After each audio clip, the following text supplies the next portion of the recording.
BA third year political science second paper international relation के students, unit fourth में हमने जो टॉपिक स्टार्ट किया था पिछले लेक्चर में वो था भारत की विदेश नीति, जिसमें हमने उद्देश्यों के बारे में चर्चा की थी। आज हम देखेंगे भारत की विदेश नीति के निर्धारक तत्व। भारत की जो विदेश नीति है उसके निर्माण में जिन तत्वों का विशिष्ट महत्व है और जिससे हमारी विदेश नीति का निर्माण हुआ है, जो प्रभावक तत्व हैं, उनको निर्धारक तत्वों के रूप में जाना जाता है। भारत में जो भी ऐतिहासिक परंपराएं और यहाँ की जो भौगोलिक स्थिति रही है, जो हमारा इतिहास रहा है प्राचीन काल से अब तक, उसके अनुभव के आधार पर ही हमारे भारत की विदेश नीति का निर्धारण किया गया। इसलिए इन तत्वों का हमारी विदेश नीति के निर्धारण में अत्यधिक महत्व कहा जा सकता है। सर्वप्रथम हम चर्चा करेंगे, पहला निर्धारक तत्व जो है वो है भौगोलिक परिस्थितियाँ। यदि हम विश्व के मानचित्र में भारत की भौगोलिक स्थिति को देखें तो एशिया महाद्वीप में स्थित है भारत और एशिया की दक्षिण दिशा में स्थित है। उत्तर में हिमालय पर्वत श्रृंखला है और दक्षिण में हिंद महासागर, और पूर्व में यदि हम देखें तो बंगाल की खाड़ी और पश्चिम में अरब सागर है। तीन तरफ से भारत जल भाग से घिरा हुआ है और ये एक उपमहाद्वीप के रूप में हम इसको देख सकते हैं, एक प्रायद्वीप के रूप में इसकी स्थिति है। और विदेश नीति के निर्माण में कोई भी देश हो, उसकी भौगोलिक परिस्थितियाँ अत्यधिक महत्व रखती हैं और एक निर्णायक महत्व रखती हैं। इसलिए जो भी विदेश नीति है उसमें ये ध्यान रखा जाता है कि उस देश की सुरक्षा निहित होनी चाहिए भौगोलिक आधार पर भी, और भौगोलिक विशेषताओं के आधार पर ही विदेश नीति का समुचित रूप से निर्धारण किया जाना चाहिए। तो भारत में भी जो विदेश नीति का निर्धारण हुआ है वो यहाँ की भौगोलिक स्थिति की वजह से हुआ है, क्योंकि भारत की जो सामुद्रिक और पर्वतीय सीमाएं हैं उसका विशिष्ट महत्व है। उत्तर में साम्यवादी गुट के दो प्रमुख देश हैं, सोवियत संघ और चीन, और एक जो अगर पश्चिमी दिशा में देखें तो पाकिस्तान है, और दक्षिण में तीनों तरफ समुद्री सीमाएं हैं। तो लंबी सीमाओं की सुरक्षा के लिए भारत का ये एक चिंता का विषय हमेशा से रहा है, चाहे उत्तरी दिशा हो चाहे दक्षिणी दिशा हो। और नौ शक्ति को बढ़ाना भी एक प्रमुख उद्देश्य हमेशा से रहा है भारत का। तो भौगोलिक परिस्थितियों की वजह से विदेश नीति की दृष्टि से भारत के लिए उचित है कि वो हर तरफ चारों दिशाओं में अपनी सीमाओं को सुरक्षित बनाए रखें।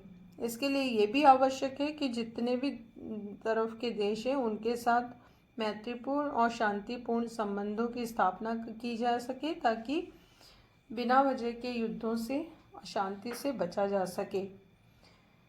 हिंद महासागर में भी भारत का हित है और भारत इसे एक स्वतंत्र और शांति का क्षेत्र बनाए रखना चाहता है।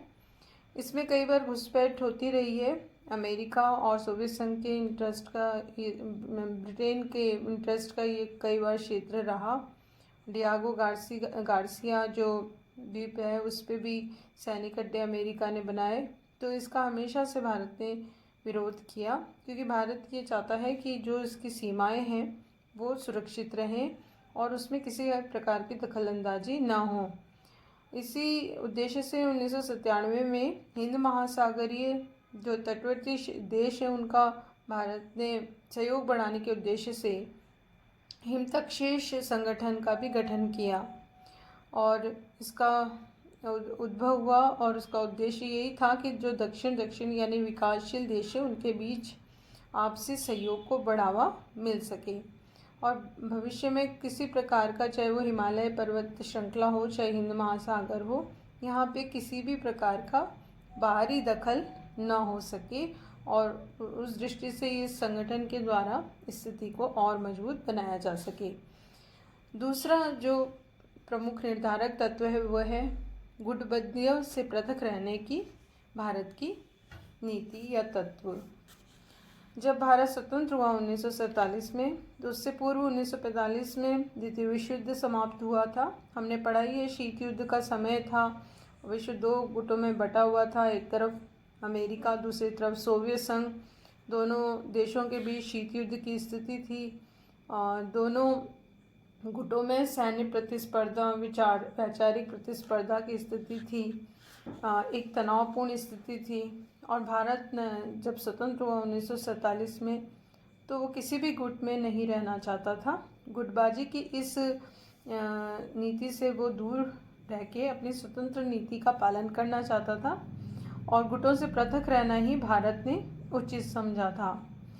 भारत द्वारा इसीलिए गुटनिरपेक्षता की नीति को अपनाया गया था, ताकि किसी भी देश से वो बंध कर अपनी नीति को न अपनाए और राष्ट्रीय हित को ध्यान में रखते हुए जो तनाव है उसको कम रखे और अर्थव्यवस्था को अधिक बढ़ा सके। इसीलिए प्रारंभ से ही जो एक प्रमुख तत्व हमारी विदेश नीति में रहा वो था गुटों से पृथक रहने की नीति, चाहे सैन्य गुट हो या अन्य प्रकार के किसी भी गुटबाजी की प्रवृत्ति हो। तीसरा जो प्रमुख निर्धारक तत्व है वो है विचारधाराओं का प्रभाव। भारत में जिस विचारधारा का अत्यधिक प्रभाव रहा वो विचारधाराएं प्राचीन काल से हमारे देश में प्रचलित रही हैं। यदि हम महात्मा बुद्ध का समय देखें तो बुद्ध, अशोक जैसे प्रमुख महान व्यक्तित्व हुए हैं जिन्होंने शांति अहिंसा की नीति को हमेशा से आधार बनाया। अकबर और शिवाजी की सहिष्णुता की भावना की नीति और अरविंद घोष, टैगोर, एम.एन. रॉय की मानवतावादी विचारधारा, ऐसे महान व्यक्तित्व के लोग भारत में हुए जिन्होंने अपनी अपनी विचारधारा दी। और साथ ही जो प्रमुख हमारे राष्ट्रपिता महात्मा गांधी की नीति रही अहिंसा की, जिन्होंने कि अहिंसा के बलबूते पर राष्ट्रीय आंदोलन को संचालित किया और देश को स्वतंत्र किया।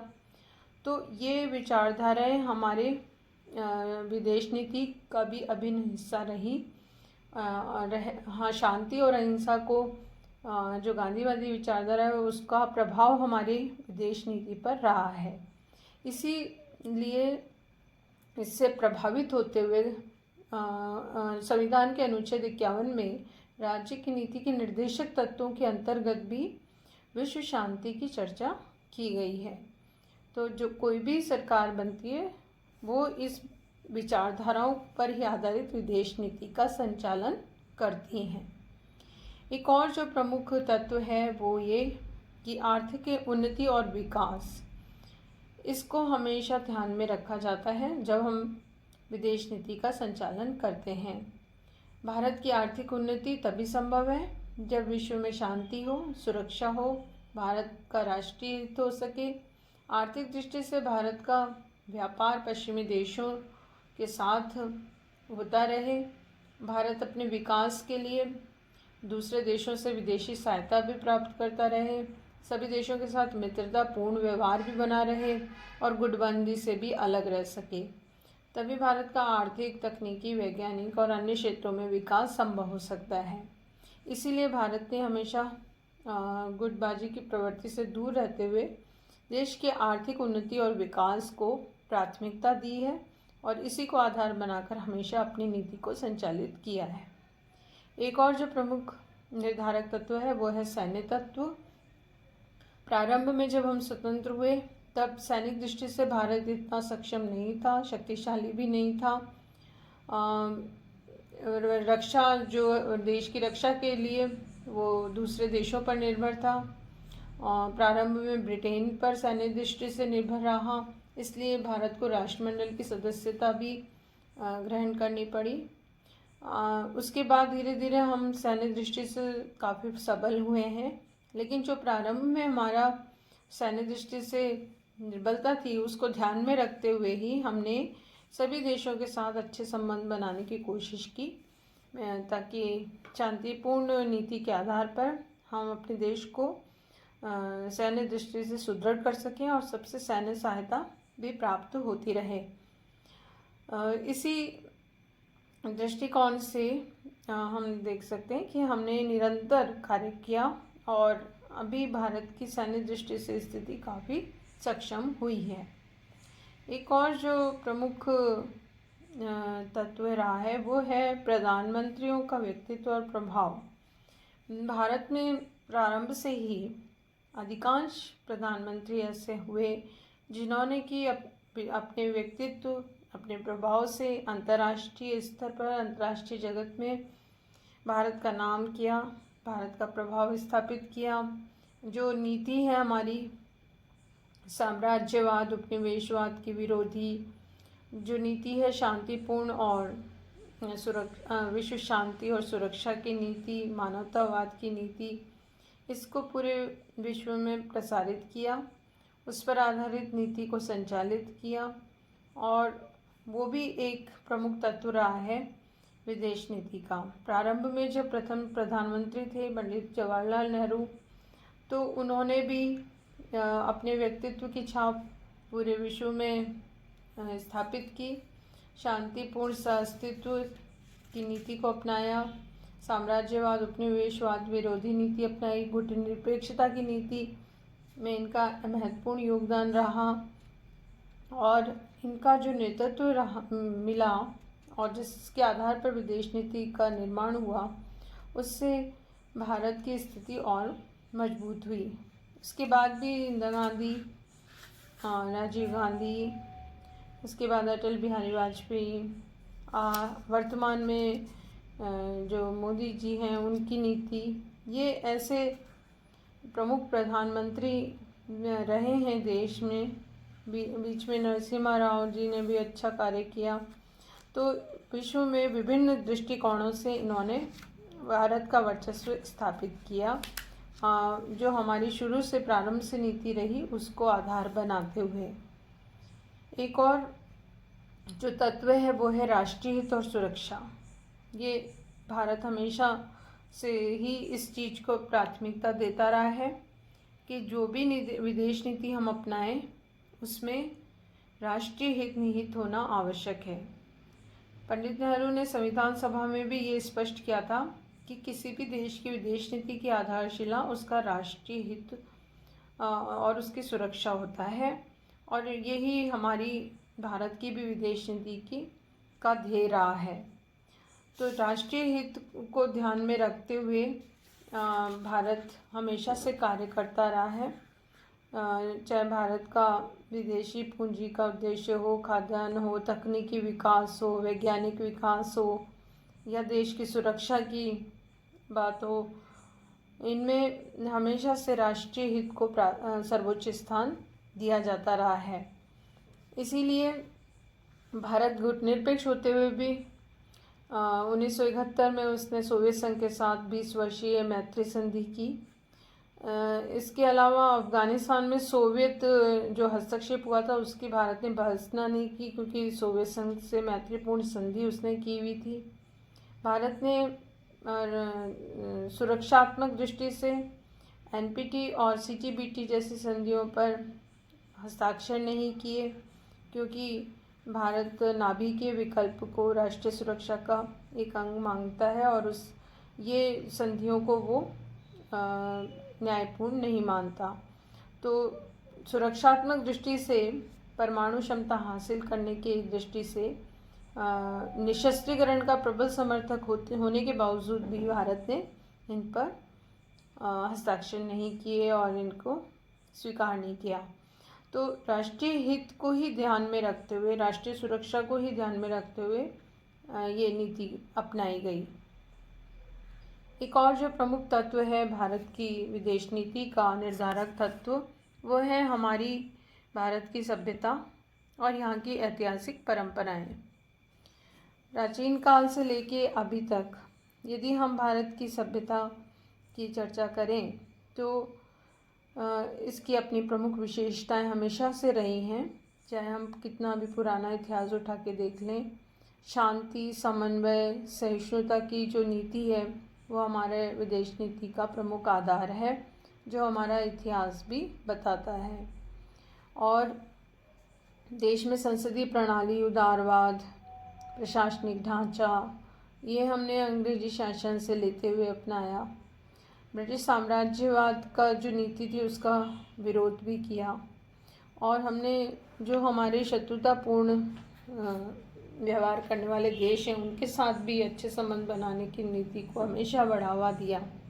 तो भारत जिस ऐतिहासिक परंपरा का अनुसरण करता है वो यही है कि विश्व में शांति हो, सुरक्षा हो, मित्रता हो, अनाक्रमण की स्थिति हो, मानवतावाद हो, उदारता हो, सहिष्णुता की नीति का हमेशा से भारत ने संचालन किया है। रंग भेद की नीति, उपनिवेशवाद, साम्राज्यवाद का भारत विरोधी रहा है। पंचशील के सिद्धांतों में वो विश्वास करता है। गांधीवादी नीति और महात्मा बुद्ध की जो हमेशा से शिक्षाएं हैं उनको मानते हुए विदेश नीति का संचालन करने वाला देश है। एक और जो प्रमुख तत्व है वो ये कि देश की आंतरिक शक्तियों का प्रभाव। किसी भी विदेश नीति की सफलता के पीछे उस देश की आंतरिक शक्तियाँ का प्रभाव भी अत्यंत उसकी भी महत्वपूर्ण भूमिका होती है। यदि कोई भी देश आंतरिक दृष्टि से सुदृढ़ है, एकताबद्ध है और विकसित है और स्पष्ट और सुदृढ़ उसकी पूरी शासन व्यवस्था है, आंतरिक फूट नहीं है, राजनीतिक स्थिरता है, तो वहाँ पर ये विदेश नीति भी काफ़ी समृद्ध हो जाती है। भारत में विविधता है, भिन्न भिन्न जाति, धर्म, संप्रदाय, संस्कृति, भाषा के लोग रहते हैं, लेकिन उसके बावजूद भी भारत में एकता है और यही एकता भारत को आंतरिक दृष्टि से सुदृढ़ और शक्तिशाली बनाती है। इसीलिए शुरू से ही भारत की जो विदेश नीति है वो सुदृढ़ रही है और इसी का प्रभाव हम इस दृष्टिकोण से देख सकते हैं। दूसरी चीज़ ये कि नेक्स्ट अगर हम देखें तो आंतरिक और वैदेशिक दबावों का प्रभाव। विदेश नीति पर आंतरिक अगर कोई वो है, संकट है या दूसरे देशों का जो प्रभाव या दबाव है वो भी विदेश नीति को परिवर्तित या प्रभावित करता है। भारत में भी ये सब चीज़ें प्रभावित होती रही हैं विदेश नीति के दृष्टिकोण से। अंतर्राष्ट्रीय स्तर के प्रभावों का भारत की विदेश नीति पर प्रभाव पड़ता रहा है, चाहे हम प्रारंभ में नेहरू युग देखें या उसके बाद इंदिरा गांधी का समय देखें या राजीव गांधी या नरसिम्हा राव की सरकार हो या उसके बाद चाहे वो पीवी नरसिम्हा राव, वीपी सिंह की सरकार रही हो, चंद्रशेखर या वाजपेयी जी या अन्य किसी भी प्रधानमंत्री की सरकार रही हो, हमारी जो विदेश नीति है वो अंतर्राष्ट्रीय पटल पर होने वाले परिवर्तनों के साथ परिवर्तित भी हुई है, प्रभावित भी हुई है और उसके अनुसार संचालित भी हुई है। इस दृष्टिकोण से ही हम देखते हैं कि प्रारंभ में विदेश नीति की दृष्टि से हमने बहुत ही ईमानदारी से जो आदर्शवादी विदेश नीति है उसको संचालित किया, लेकिन उससे कई क्षेत्रों में हमें असफलता मिली। उसके बाद इंदिरा गांधी जब प्रधानमंत्री बनी तो उन्होंने परमाणु बम का विस्फोट किया, जो अंतरिक्ष यान थे उनको अंतरिक्ष में भेजकर अपने विकास को बताने का प्रयास किया, अंतर्राष्ट्रीय क्षेत्र में भारत की प्रतिष्ठा बढ़ाई, प्रभाव बढ़ाया। और इसी तरह से जब अगले प्रधानमंत्री आए राजीव गांधी तो उन्होंने भ्रष्टाचार की वजह से जो प्रश्न उठा उसके आधार पर विभिन्न देशों के दृष्टिकोणों से अपनी नीति को निर्धारित किया। श्रीलंका, पाकिस्तान और अमेरिका के संदर्भ में भी विभिन्न नीतियों को संचालित किया। इसके बाद भी जितने प्रधानमंत्री बने उन्होंने भी, वो शॉर्ट टाइम के प्रधानमंत्री थे, उन्होंने भी विदेश नीति को अपनाया, लेकिन लंबे समय पूरे 5 साल काम नहीं करने की वजह से विदेश नीति में अस्पष्टता रही और कोई सुदृढ़ विदेश नीति नहीं हो पाई। लेकिन जब 91-92 के समय में नरसिम्हा राव सरकार बनी तो उस समय भी जम्मू कश्मीर में मानवाधिकार, अणु अप्रसार संधि, संयुक्त राष्ट्र सुरक्षा परिषद की सदस्यता जैसे कई मुद्दों पर विदेश नीति को निर्धारित किया गया। इसके अलावा भी यदि हम हमारी विदेश नीति को विश्व राजनीति के संदर्भ में देखें तो 1996-97 में CTBT का प्रश्न उत्पन्न हुआ और उसमें भारत ने हस्ताक्षर नहीं किए। UNO में भी सुरक्षा परिषद की स्थायी सदस्यता के लिए प्रयास किया गया।